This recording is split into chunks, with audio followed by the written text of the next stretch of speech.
Depuis 2023, le Musée des Arts Décoratifs et du Design fait peau neuve.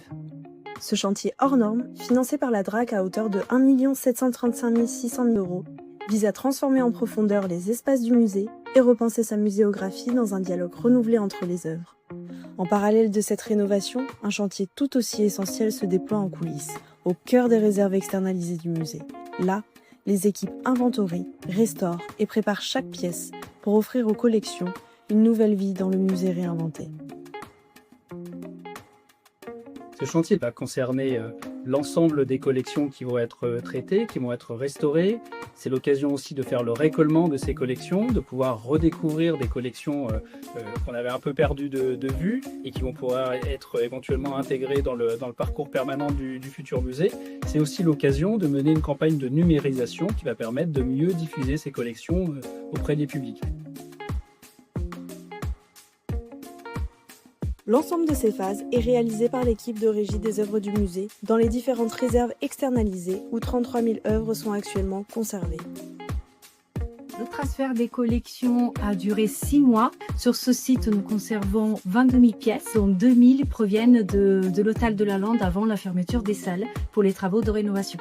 Nous avons réalisé un bilan sanitaire sur les collections qui seront représentées dans le futur parcours du musée et reconditionné, micro-aspiré pour les collections avec des matériaux organiques.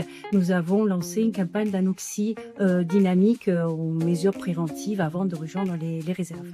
Ce chantier de collection a permis de lancer plusieurs campagnes de restauration, comme la restauration de ce papier peint restauré dans les ateliers de Niort, de la collection de céramique extra-européenne et française que nous conservons dans nos réserves, la collection de serrures, la collection d'armes et la restauration de miniatures qui est actuellement en cours.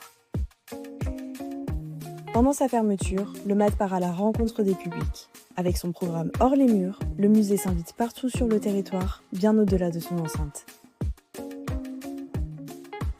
Dans le cadre du label 100% EAC porté par la ville de Bordeaux, de nombreux projets d'éducation artistique et culturelle sont l'occasion de rendre le MAD mobile. Ce ne sont plus les visiteurs qui viennent au musée, c'est l'inverse. Accompagnés des médiatrices du musée, ou bien en autonomie, les jeunes comme les moins jeunes peuvent expérimenter, se questionner, porter un autre regard sur les objets, qu'ils soient des objets d'art, anonymes ou créations de grands designers.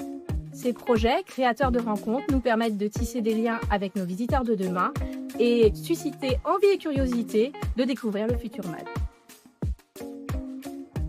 En 2026, le MAD Bordeaux rouvrira ses portes, transformé, enrichi, repensé. Avec ses 3000 m² de bâtiments rénovés, il affirmera plus que jamais son rôle de transmission, d'inclusion et d'acteur de la transition écologique. Un véritable modèle pour les musées de France du XXIe siècle.